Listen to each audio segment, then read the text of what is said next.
Bueno, hoy vamos a ver un tipo de experimentos que son también factoriales, pero donde los factores están anidados. Es bastante diferente a lo que hemos venido viendo hasta ahora.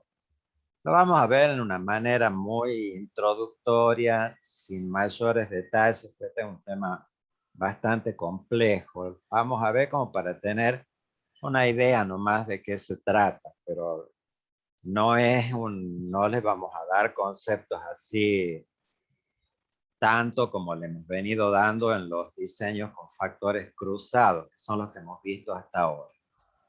Bueno, vamos a ver entonces, vamos a hacer una revisión un poquito de lo que vimos en la primera clase.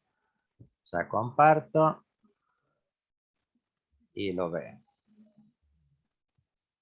Bueno, lo que estoy compartiendo acá es el apunte que di la clase en la primera clase, donde acá yo expliqué varios conceptos en este apunte, pero a los que no habíamos ido volviendo. Así que hoy vamos a retomar un poquito de lo que está acá para introducir lo que vamos a ver hoy. Nosotros vimos en esa clase, bueno, vimos lo que eran los experimentos factoriales, simples o con más de un factor. Hemos llegado a ver hasta 3, que fue la clase pasada.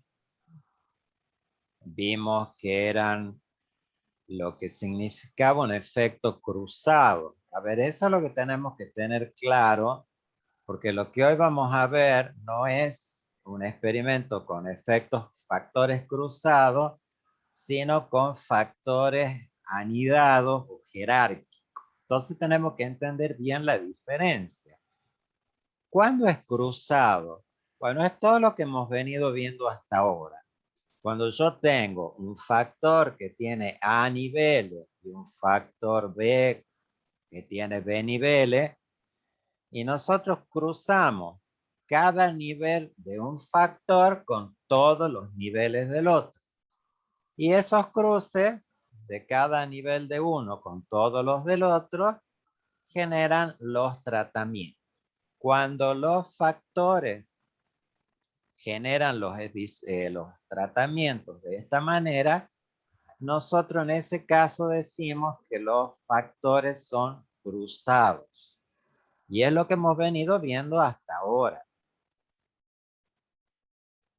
Lo que vamos a ver hoy es otro caso, que es el que aparece acá cuando habla de factores jerárquicos. O sea, hemos visto los cruzados y ahora vamos a ver lo que son los factores jerárquicos. Cuando un factor es jerárquico, bueno, acá está la diferencia, eso está explicado, está en el apunte inicial, en la introducción. O sea, ahí lo que es lo que van a ver. Entonces, lo vamos a revisar a lo que es lo que es la clasificación cruzada, o en el libro de Guatemala le llama combinatorio, también factoriales combinatorios, a esos son cruzados. ¿Cuándo es cruzado? Cuando los factores se cruzan, que es lo que les expliqué recién, donde cada nivel de un factor está combinado con todos los niveles del otro. Entonces, cuando tenemos ese tipo de experimentos con clasificación cruzada, esa clasificación cruzada a nosotros nos va a permitir estudiar las interacciones. O sea, cuando es cruzado, nosotros podemos ver interacción, porque como se repiten en todas las combinaciones un nivel de uno con uno del otro, es posible estudiar el comportamiento diferencial de un factor cuando el otro cambia de nivel. Eso es lo que hemos venido viendo, los efectos simples en un experimento de 2x2, o estos test de Tukey que hemos visto de las interacciones dobles o triples cuando son de otro tipo los experimentos. Ahora, ¿qué pasa cuando la clasificación es jerárquica o anidada? Esto también se llama anidado. Anidado. Este caso es distinto, porque si bien seguimos teniendo dos factores, los factores no están combinados, o sea, los niveles de uno no se combinan con todos los niveles del otro. Entonces, ¿cómo es la situación cuando es jerárquico? Acá lo dice, cuando al cambiar el nivel de un factor, cambian los niveles del otro.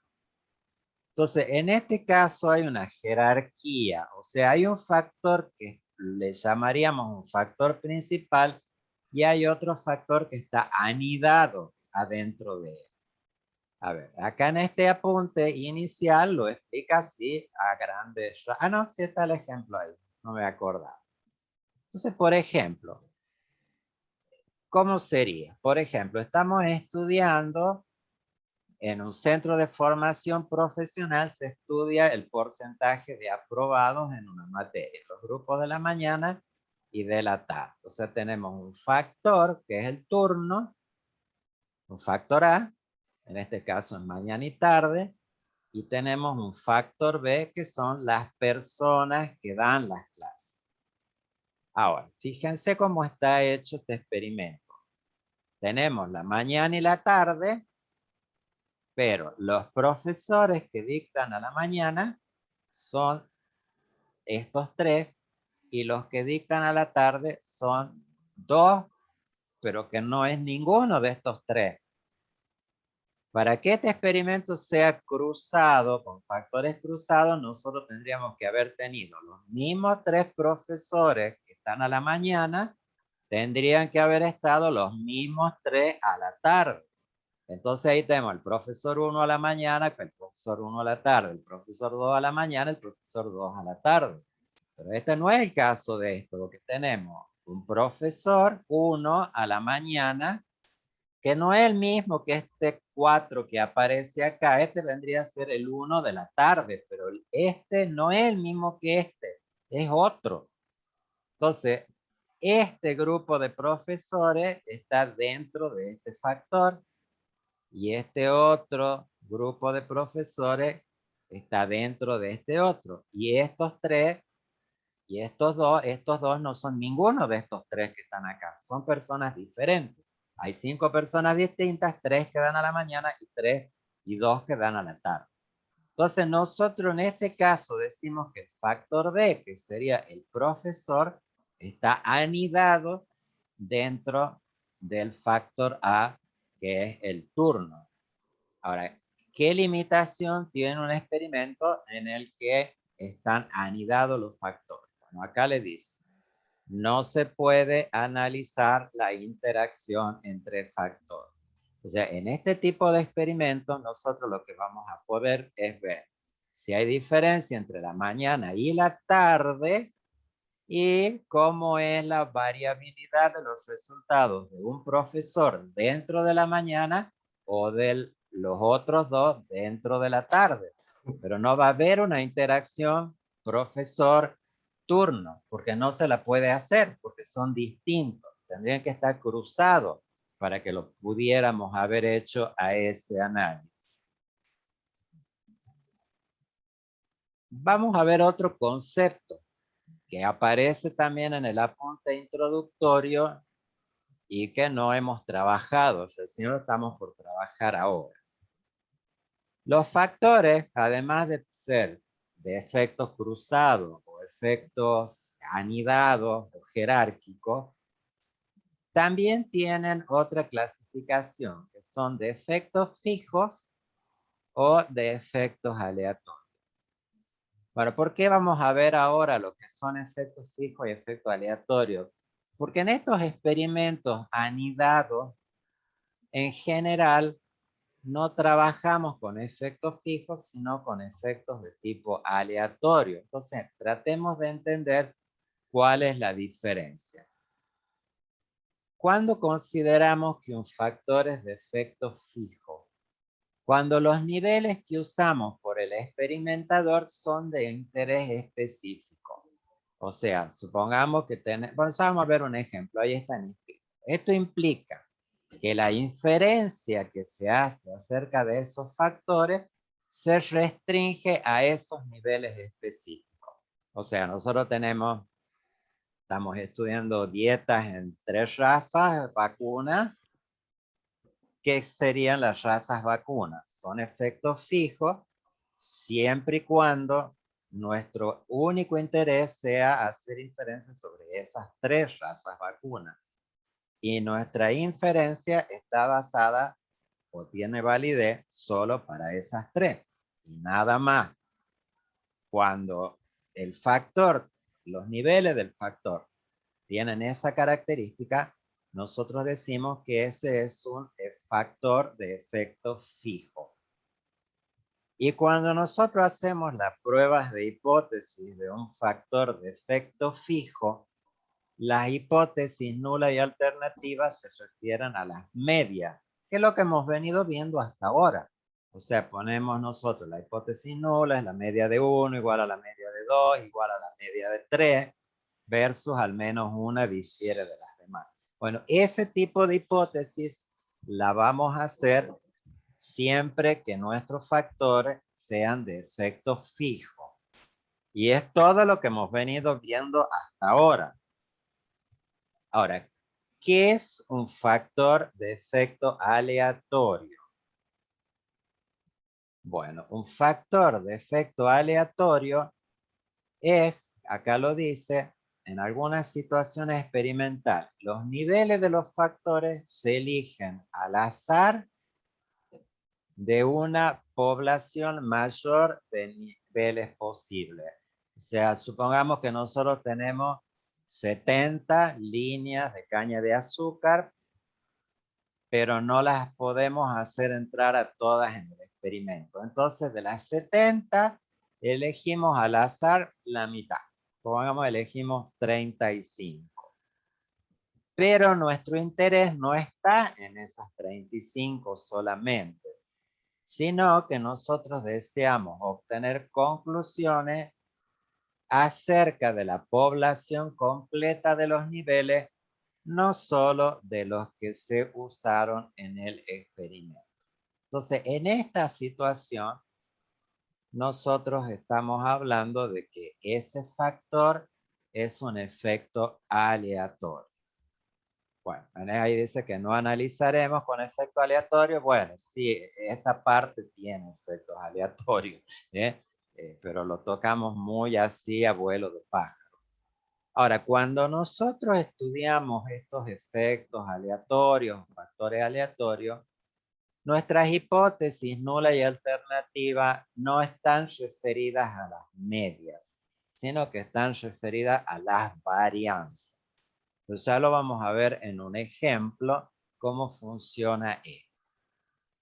Entonces, veamos este ejemplo. Dice, un investigador tiene 8 variedades de caña de azúcar para realizar un experimento de evaluación de variedades promisorias. Y tenemos otro ejemplo. Un investigador, entre todas las variedades de caña de azúcar disponibles en un programa de mejoramiento, sorteó 6 variedades y con ellas desea realizar un experimento de selección de variedades. O sea, en el caso 1, tiene 8, las pone a las 8 en el experimento y su interés está solo en esas 8. Entonces, cuando haga la tabla de análisis de la varianza, la hipótesis nula del ejemplo primero va a ser que la media de 1 es igual a la de 2, a la de 3, hasta la de 8, versus al menos una difiere de las demás. Pero acá, como no están todas, están solo algunas, pero el interés está en todas, no podemos calcular las medias de algo que no está. Entonces, la hipótesis, en el caso de efecto aleatorio, que es este otro, hacen alusión a las varianzas. O sea, nosotros vamos a decir que la variabilidad de los datos, perdón, sigma cuadrado, no sé por qué puse sigma sub 2, es que la varianza, la hipótesis nula, va a ser que la varianza es 0, o sea que la variabilidad de esas 8 es de las 6, acá en este caso hemos elegido 6 de las muchas que hay, La variabilidad de esas 6 es 0. O sea, si nosotros decimos que la variabilidad de esos datos es nulo, nosotros en realidad lo que estamos diciendo es que toda esa población de tratamientos no tienen diferencia. Y la alternativa, lo que nos interesa ver es si la variabilidad es algún número distinto de 0, lo cual nos estaría indicando que hay un efecto variedad, de que hay algunas que pueden llegar a ser diferentes. Bueno, esto es lo introductorio, que es lo que está en el apunte introductorio de la clase primera.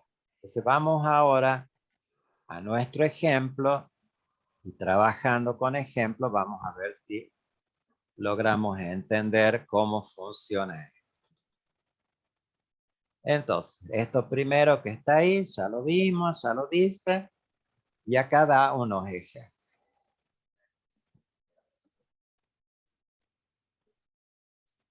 Falta algo acá. Ah, no, el modelo está acá. Bueno, vamos a ir primero a la parte del modelo. ¿Cómo es el modelo cuando un factor es anidado? Bueno, supongamos que acá tenemos dos factores. Alfa, un factor B, tenemos un factor A y un factor B. Acá fíjense que aparece un paréntesis. No, no puedo agrandar porque me aparece una pantalla del Zoom ahí. Ahí está. Ven, acá dice, este es de 3 factores en realidad. Tengo un factor 1, un factor 2, entre paréntesis, y, dice J paréntesis I, quiere decir que los niveles de B están anidados dentro del efecto de A. Eso vendría a ser como lo que vimos recién. Estos son los turnos y estos son los profesores que están anidados dentro de los turnos. Acá el alfa, fíjense que en este modelo aparecen letras griegas y letras latinas. Entonces, ¿cuándo se usan en los modelos las letras griegas? Las griegas se usan para simbolizar efectos fijos. O sea, las griegas simbolizan efectos fijos. O sea que este modelo acá, como está escrito, si yo veo la letra griega acá, me está diciendo que el factor alfa es un efecto fijo. Bueno, ese sería, por ejemplo, el caso que les comenté recién, donde evaluamos el turno tarde y el turno mañana. Son los dos únicos turnos que hay. Y nosotros lo que nos queremos comparar es la diferencia entre el turno tarde y el turno mañana. Y no hay más. Entonces, ese es un efecto fijo. Y la B, que aparece acá con una letra latina, las letras latinas representan los efectos aleatorios. Que es, de nuevo, un efecto aleatorio es cuando yo tomo una muestra aleatoria de los posibles niveles de ese factor B.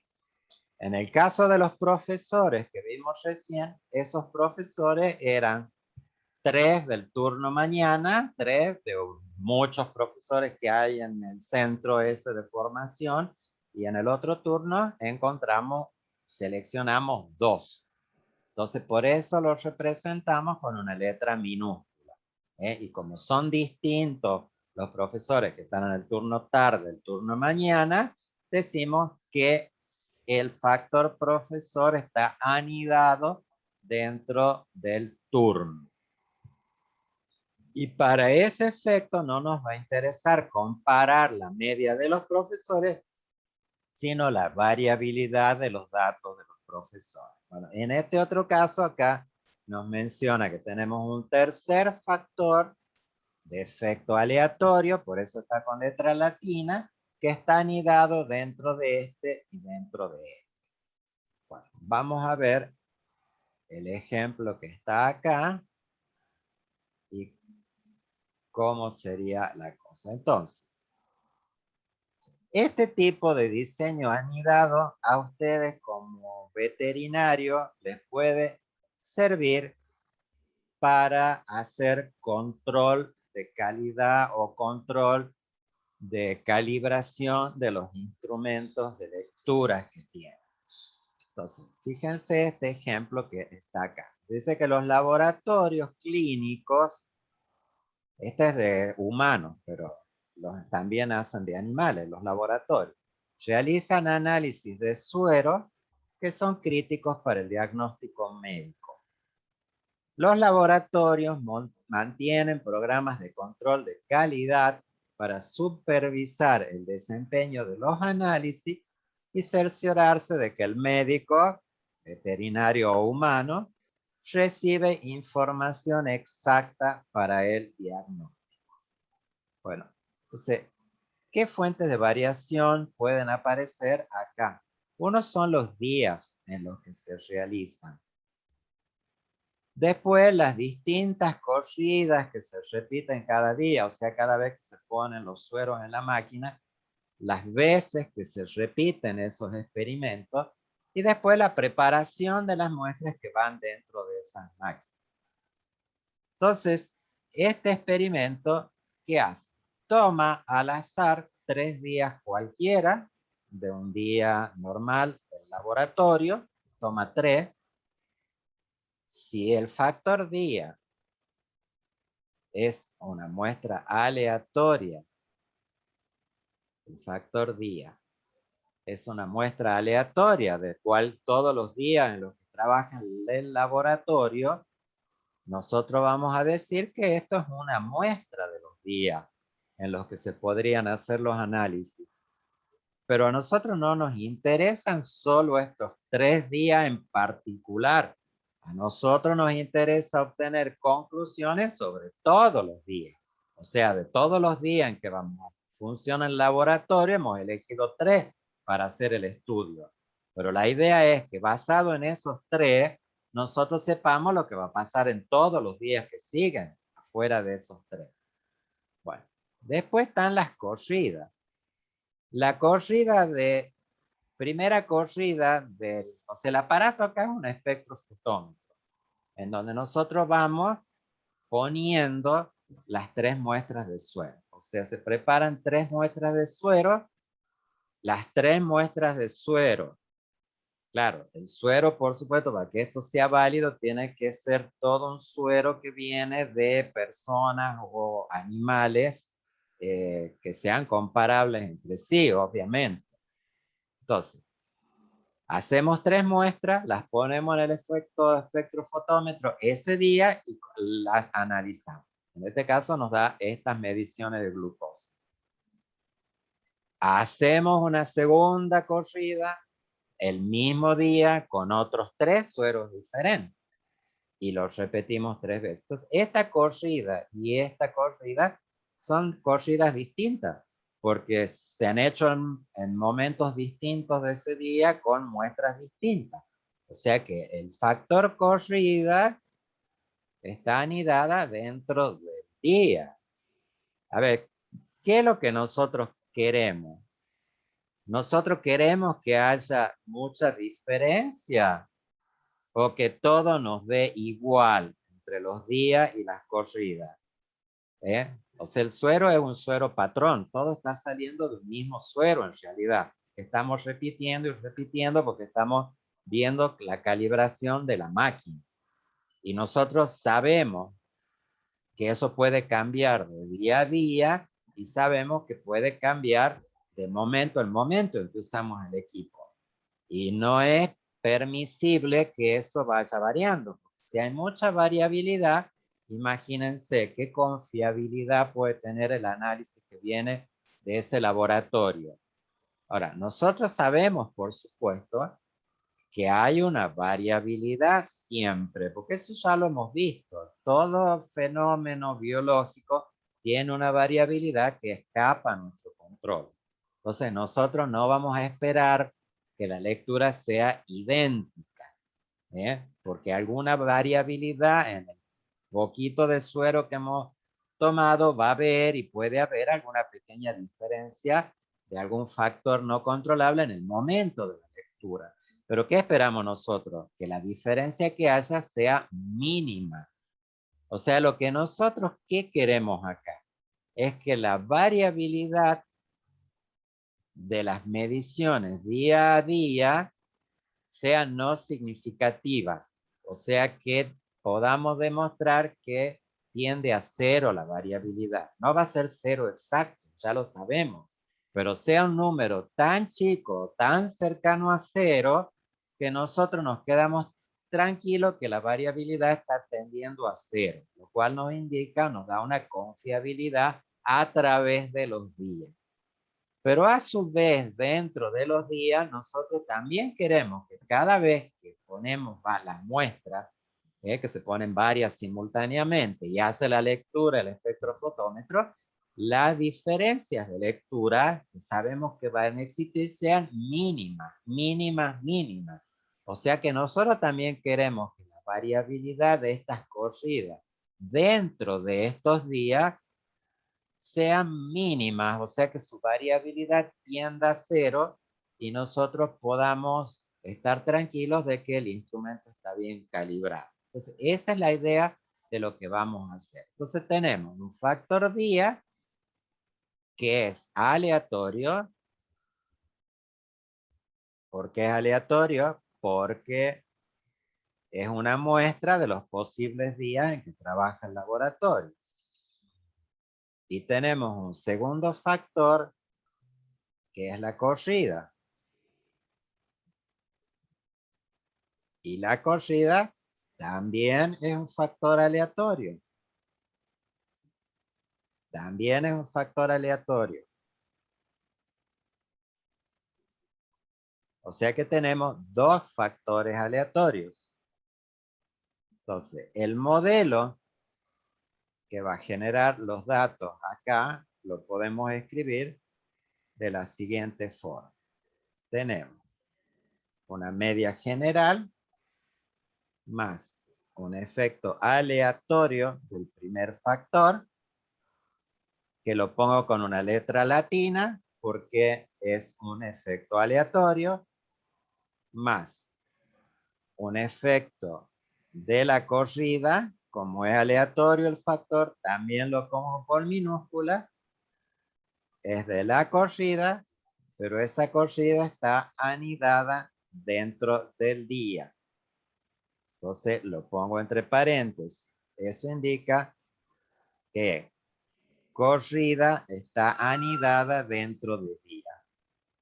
Y a interacción no puedo analizar, por lo tanto no va a haber término de interacción acá.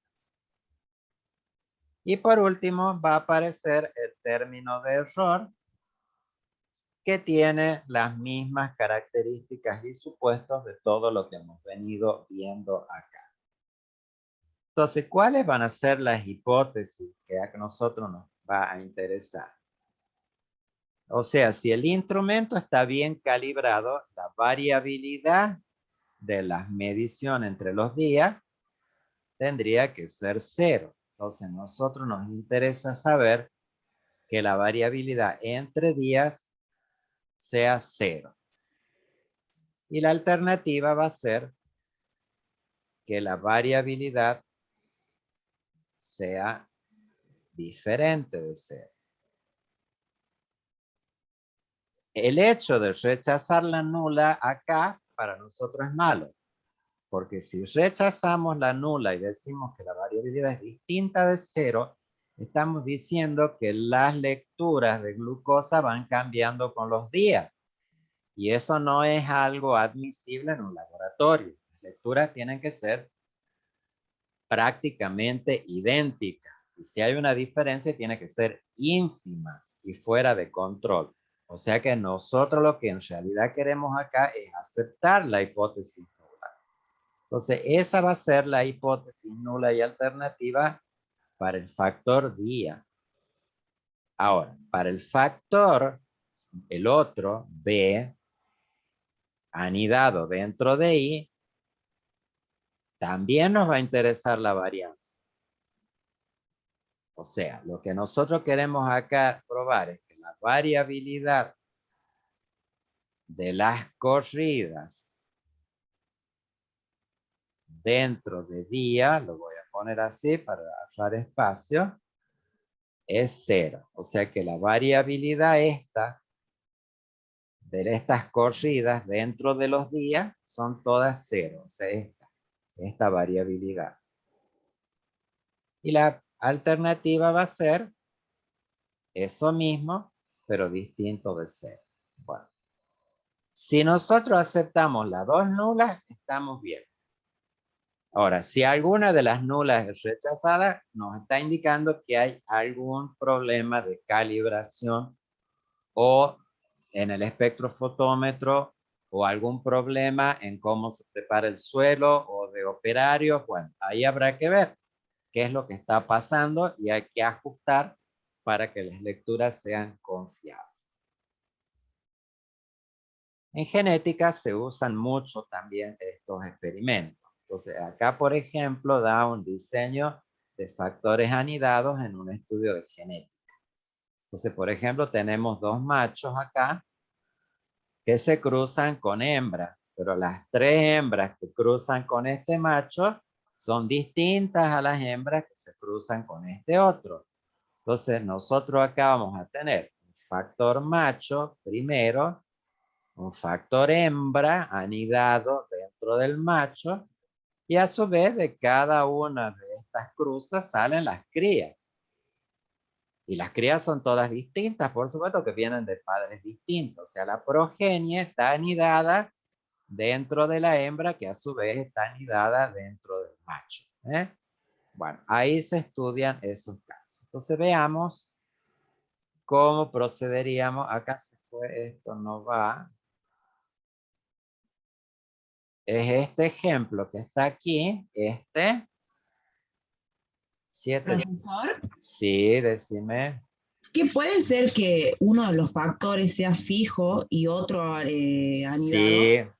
Sí, sí, eso me olvidé de decirle. Claro, cuando hay uno fijo y otro anidado, decimos que es de efecto mixto. Ah, ¿Mm? bien. O Por sea, si ejemplo, los dos son fijos, es de es el efecto mismo fijo. macho, pero que sean diferentes hembras. A En ver, el- depende de qué inferencia que vos querés hacer. Si en este caso, estos fuera son un los macho, machos que vos tenés y no hay más, y claro. tu decisión se va a basar solo en esos dos machos, el efecto es fijo.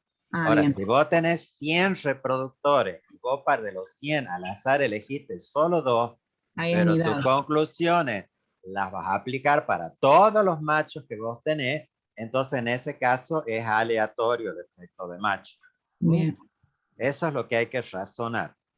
Si está todo lo que yo quiero y mi conclusión se basa, ¿vale solo para eso o yo tengo una muestra y mi conclusión vale para lo que entró en el experimento y para lo que no entró en el experimento? Entonces, en el primer caso es fijo, en el segundo caso es aleatorio. Bueno, Bien. en el caso este del laboratorio, los dos efectos son aleatorios.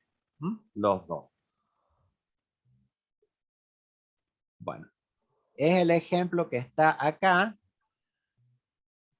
puesto en formato de cómo lo cargaríamos en Infostat. Bueno, fíjense que en la estructura de carga no hay ninguna diferencia. O sea, están los factor día y el factor corrida y la variable respuesta. O sea, ahí no hay diferencia. Si a mí no me cuentan cómo es la historia, yo de solo ver el archivo de datos no me voy a dar cuenta si es un factor cruzado o es un factor anidado. Eso me lo tienen que contar. Bueno, ¿cómo lo especificamos en Infostat? Esto no vamos a hacer a mano los cálculos de estas cosas, solamente lo vamos a hacer con Infostat y solamente vamos a analizar la salida y la sentencia con la que se genera.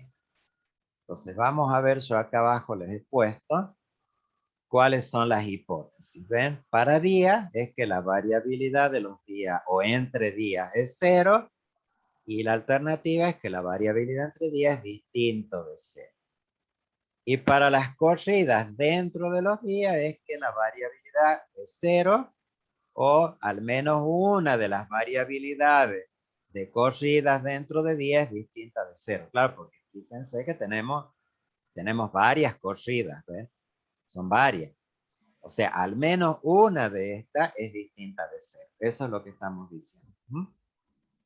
Bueno. Entonces, ¿cómo se especifica? Bueno, no lo podemos especificar como antes de poner día, corrida y ponerle agregar interacciones. Una, porque sabemos que las interacciones acá no existen. No se pueden estimar. Porque para que se puedan estimar, los factores tienen que estar cruzados. Ahora, ustedes de ver el archivo, ¿se dan cuenta si están cruzadas o no? No. O sea, si yo acá pongo días corridas, pongo ahí agregar interacciones, Infostat lo va a hacer, pero el análisis está mal hecho. Entonces, por eso hay que estar atento a estas cosas. Hay que saber cómo fue el experimento para definir cómo tengo que hacer el análisis. Esto genera, además, una prueba F distinta a la que nosotros hemos venido viendo hasta ahora. Nosotros, ¿qué hacíamos ahora? Antes, ¿se acuerdan? Calculábamos los cuadrados medios del efecto A, del efecto B, de la interacción, y a cada uno de esos lo dividíamos, a todos, en el cuadrado medio del error. ¿Les suena? Es lo que hemos hecho hasta ahora, siempre. O sea, siempre el denominador de la prueba F era el mismo. Y ese mismo que era el cuadrado medio del error. Bueno, acá no es así. Acá la construcción de la prueba F, el denominador va a ir cambiando según en qué efecto estemos. Entonces, fíjense, bueno, ahí está hecho, ya vuelvo a la salida. El F para el factor A es 10. Me dice 1,26, 1,26. Este 1,26 que está acá, si nosotros lo hiciéramos o no nos diéramos cuenta de que esto es un análisis de varianza con efecto anidado, ¿qué hubiéramos hecho? Hubiéramos dividido 6,88 en 1,15 y 5,45 en 1,15. Eso es lo que hemos venido haciendo hasta ahora, ¿sí o no? Díganme.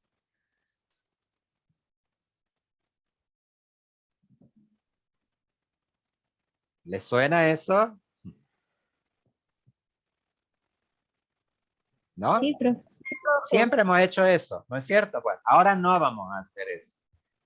Como están anidados, las pruebas F van tomando como denominador el factor, el cuadrado medio de lo que sigue. A ver, me explico. Este 1,26. ¿Cómo lo voy a generar? Voy a dividir este en el cuadrado medio que sigue. Porque están anidados. Entonces, ese 1,26 que aparece ahí es 6,88 dividido en 5,45. O sea, es el cuadrado medio de día dividido en el cuadrado medio de las corridas anidadas dentro del día. Y esa es la prueba para día. Esta es la F para día. Ahora, este 475, ¿qué hace? Toma el cuadrado medio de ese efecto y lo divide en el cuadrado medio del que sigue aquí abajo. Entonces, este va a ser 5,45 dividido en 1,15. O sea, este va a ser el F de corrida dentro de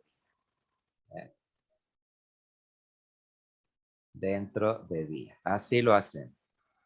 Y no hay interacción, como les comenté. Entonces, ve acá les dice, como la construcción de la F es diferente hasta lo que hemos visto hasta ahora.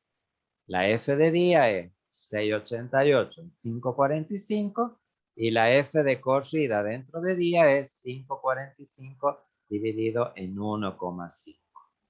Y eso es lo que estamos indicando acá, esta parte, cuando nosotros le decimos a Infostat que haga los cálculos. Entonces, fíjense, acá le ponemos día y le decimos, esto indica cómo va a ser la prueba F. Día va a ir dividido en las corridas anidadas dentro del día. Lo que le estamos indicando acá es que divida el 688 en el 545. Acá le decimos que necesitamos en términos días dentro de corrida, o corrida dentro de días, perdón, que es este que está acá. Y este último no necesitamos decirlo por quién lo va a dividir, porque se supone que si ya no indicamos nada, esto va a ir dividido en el error experimental. Entonces, nosotros lo corremos y acá nos está indiciendo, ven acá dice error, corrida dentro de día. O sea, ese signo mayor es un símbolo que en el caso de experimentos no significa mayor, sino que se lee como dentro de. Corrida dentro de día. Así se lo lee. Entonces, acá nos está diciendo justamente lo que hemos hecho acá, que este F está calculado dividiendo en corrida dentro de día. Ahí. Eso es lo que significa esto. El cociente lo está haciendo ahí, que es lo que les he puesto acá. Y este otro no dice nada, porque lo hace ya, el último que queda lo va a hacer automáticamente sobre el error. Ahora, si hubiéramos tenido 3 factores anidados, entonces el primero hubiera hecho el F sobre el que sigue, el segundo sobre el que le sigue y el último sobre el error. Va así como una forma jerárquica, es como escalonada, como las vamos haciendo. Bueno, y con eso, Infostat nos calcula la prueba F correcta y nos da los p-valores. Y con eso nosotros tomamos la decisión respecto a las hipótesis. Entonces, ¿qué es lo que nos dice esto? Las hipótesis están acá. ¿Cómo es la variabilidad entre los días según los resultados de nuestro experimento? El p-valor es 0,40. Entonces, ¿qué digo? ¿Acepto la nula?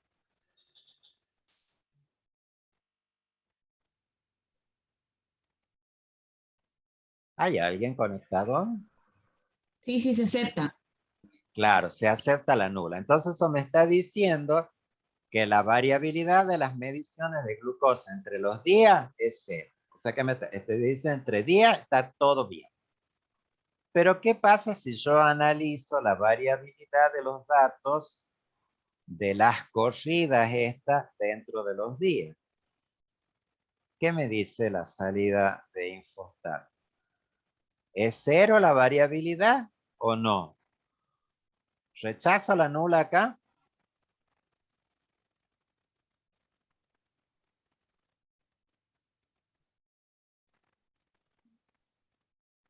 Acepto. Es 002.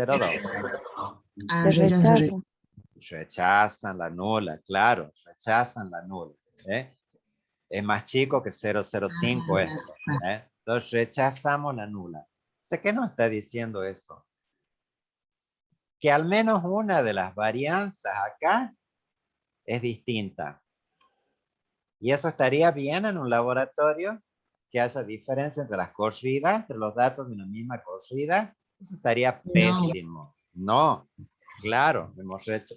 Entre días nos ha dicho que no hay problema, pero sí dentro de cada día. Algo está pasando.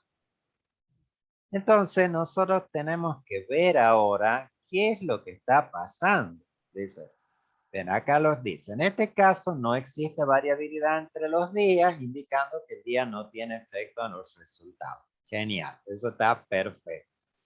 Ahora, las corridas dentro de días tienen variabilidad diferente en al menos una de las corridas, indicando que alguno de los equipos de medición está generando mediciones poco confiables. Bueno, entonces, ¿qué vamos a hacer? Vamos a hacer acá unas medidas de resumen. Vamos a analizar la variabilidad de las corridas en los días. Entonces, para eso en Infostat nos vamos a medidas de resumen y le vamos a pedir glucosa y que clasifique por día y corrida. Y ahí vamos a seleccionar el N para tener idea del tamaño de muestra, la media y el desvío estándar. Aunque acá lo que nos está interesando más que nada es el desvío estándar o la varianza. Sabemos que una es raíz cuadrada de la otra, así que las dos nos miden variabilidad. Bueno, fíjense qué curioso cuando nosotros vemos la variabilidad acá. Miren, la corrida 3 del día 2, miren lo que es la variabilidad de esa corrida. Y en el día 3, miren, empieza con poquita variabilidad. En el día 1 las variabilidades son bajas. Acá le pega un salto impresionante en una de las corridas. Acá tenemos una variabilidad alta también. Entonces fíjense que eso nos está detectando que el espectrofotómetro no está bien calibrado o que hubo algún error en la preparación de los suelos. Entonces, ¿qué nos está diciendo esto? Que las lecturas no son confiables y el proceso debe ser revisado. O sea, hay que revisar todo el proceso de análisis desde el principio, desde cómo se hace la extracción, qué hace la persona que lo pone, cómo separan el suero, calibrar el instrumento y volver a hacer y repetir esto hasta que aceptemos la nula siempre. Entonces, este resultado nos señala que las lecturas no son confiables y que todo el proceso debe ser revisado y rehecho el análisis hasta que todo dé no significativo en el AMPA. O sea que esto es muy útil para revisar procesos dentro de los laboratorios. Bueno, eso sería la clase de hoy. No vamos a ir más allá que eso. Después acá tienen otra parte que explica lo mismo. Saqué del manual de Infostat. Y acá les da un ejemplo parecido de un control de calidad referida a los lotes de pinturas. De pintura era, no me acuerdo de qué era.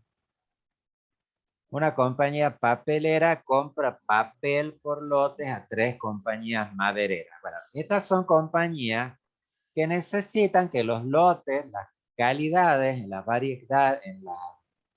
variables que a ellos les interesa, sean homogéneos. Entonces, analiza los lotes de distintas compañías. Bueno, ahí está cómo se carga. Acá está explicado cómo se lo resuelve. Y ahí les está la salida. O sea, esto es lo mismo que hemos visto recién. Es otro ejemplo que les he puesto ahí para que ustedes lo lean y lo piensen, pero se razona exactamente igual que el del laboratorio. Entonces, así para eso se usan estos tipos de experimentos. O sea, como ven, es bastante distinto a lo que hemos venido viendo acá. Esto se usa para otras cosas. Bueno, por hoy hemos terminado. La clase que viene vamos a ver algo, tiene alguna similitud con esto en cuanto a la construcción de las pruebas F, aunque sí vamos a poder estimar interacciones y hacer otras cosas más que acá, que es un tipo de experimento factorial particular, al igual que este, que se llama de parcelas divididas, aunque ese va a ser de efectos fijos.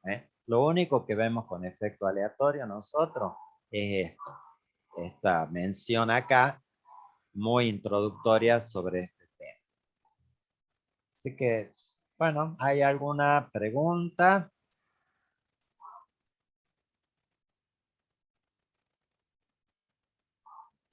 Bueno, si no hay pregunta, hemos terminado por hoy. Les agradezco a las pocas personas que han entrado. Y bueno, será hasta la semana que viene, si Dios quiere. Chao, profe, saludos. Chao, chicas. Gracias, Chao, profe. profe. Muchas gracias. Hasta Profe. luego.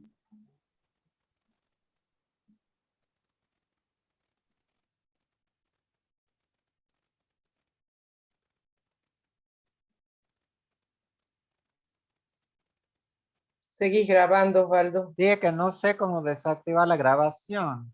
No, me aparece una barrita al costado y no sé cómo maximizar esto.